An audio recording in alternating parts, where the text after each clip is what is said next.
سلام میدان ما ګټلې افغانستان می د سرو وینو په بها ګټلې زپ دی ویاړم خپنرا میدان ما ګټلې افغانستان می د سرو وینو په بها ګټلې افغانستان می د سرو وینو په بها ګټلې لشوروي ابر قدرت نامي روسيا جوړ کړه بسم الله الرحمن الرحيم الحمد لله رب العالمين ونصلي على قائد الجهاد والمجاهدين وعلى آله وأصحابه أجمعين أما بعد پنځه کلونه وړاندې د کابل بیواکه لړزېدلې او سرسامې ادارې چې د خپلې عیاشۍ د بقا او د ډالرو جذبولو په غرض د افغانستان د بې سرپرسته خاورې په سر د اشغالګرو او یرغلګرو کافرانو سره معامله وکړه او د دې بې وزله فقیر هیواد د خرڅلاو قباله امریکایي نیواګرو ته ورکړه همداراز یې امریکایي قاتلانو ته د ټولو جرمونو د جواز پلمه او زمینه برابره کړه چې د مسؤلیت تړون یې ورسره لاسلیک کړ د دې تړون له مخې چې امریکایي قاتلان هر څه کوي مظلوم مسلمانان وژني په کورو یې د شپې لخوا چاپې وهي د ډرون الوتکو په میزایلو یې ولي ودونه یې بمباروي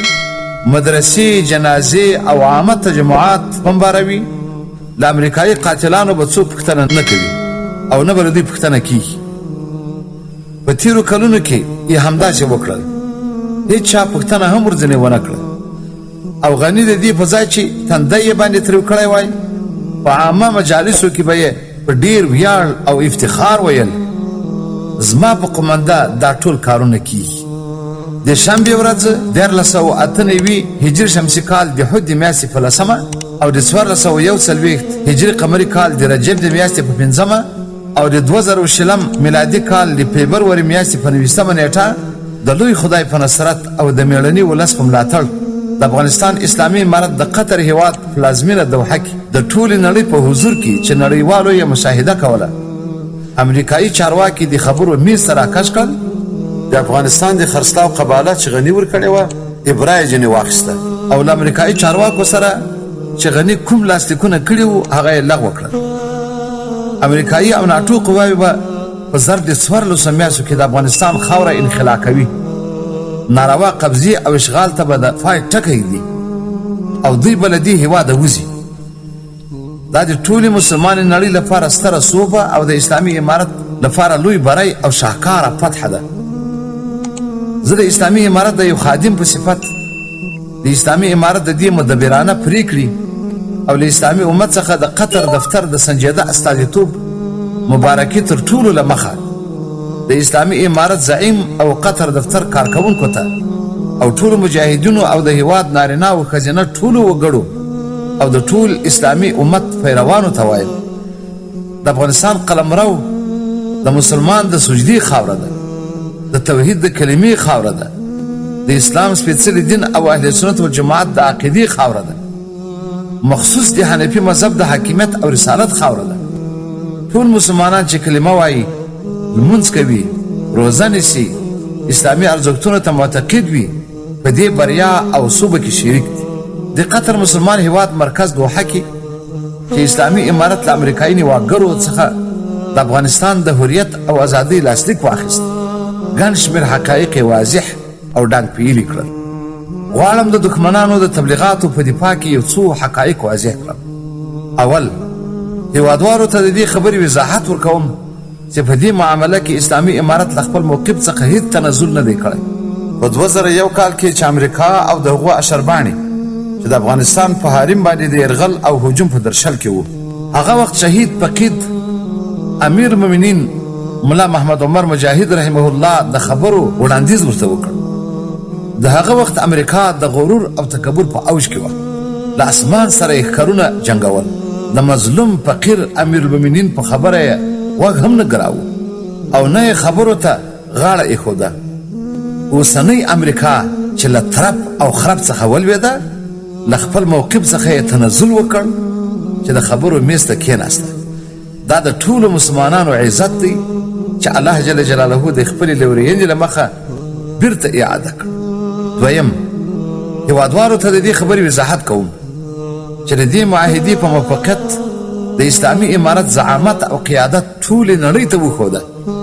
چې اسلامي امارت د نړۍ په کچه د پیچلو مسائلو د حل او فصل استعداد لري او ملت ته یې اطمینان ورکړ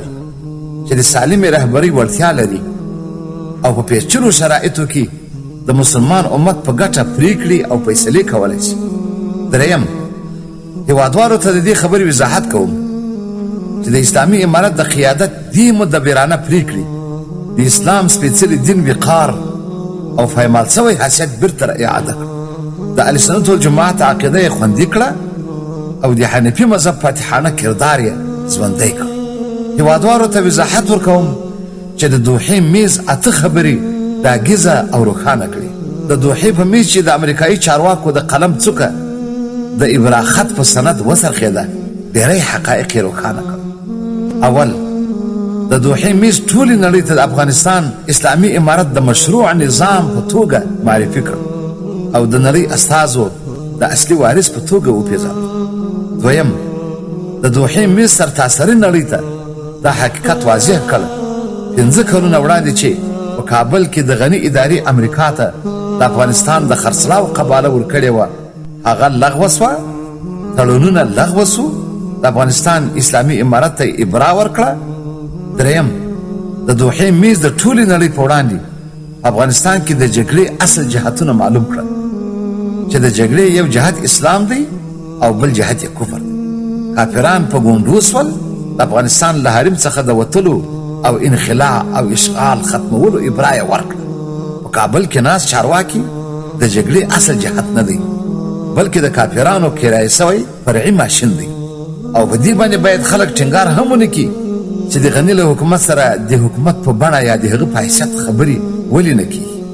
که د دولت سره د حکومت په حیثیت خبرې وسي نو هغه ټول تړونونه چې د افغانستان په تاوان او په زیان دي نړیوالو سره یې کړي دي دا به ټول رسمیت پیدا کړي. نو چې د حکومت په حیثیت ونه پېژندل شي نو دا تړونونه به ټول لغوه اعلان شي. څلورم، د دوحې میز په ډاګه کړه چې د کابل اداره بې واکه بلواکه ده، د کافرانو اتباع او د هغو مزدورات دي. د ټولو پریکړو او فیصلو واک یې له امریکایي سرخیلانو سره دی. د کابل اداره په انتخاباتو کې د ګټونکي د مراسمو ترسره کولو واک هم نه لري او همداراز د دوی اعلان سوي سرې کرښې د امریکایي سرخیلانو په پریکړه په زرغونو کرښو بدلې شوې او پر مخ نورې سرې کرښې هم په زرغونو کرښو بدلېږي. پنځم، د دوحې میز د کابل ټول تبلیغات باطل کړل. دوی به ویل په افغانستان کې د افغانانو خپلمنځي جګړه ده. نن معلومه شوه چې جګړه د امریکایي چارواکو په ابرا کولو ختمیږي. شپږم، د دوحې میز د کابل په ټولو فتواو د بطلان کرښه راکش کړه. دوی چې به کله په کابل، کله په هرات، کله په مزاره او کله په جلال آباد کې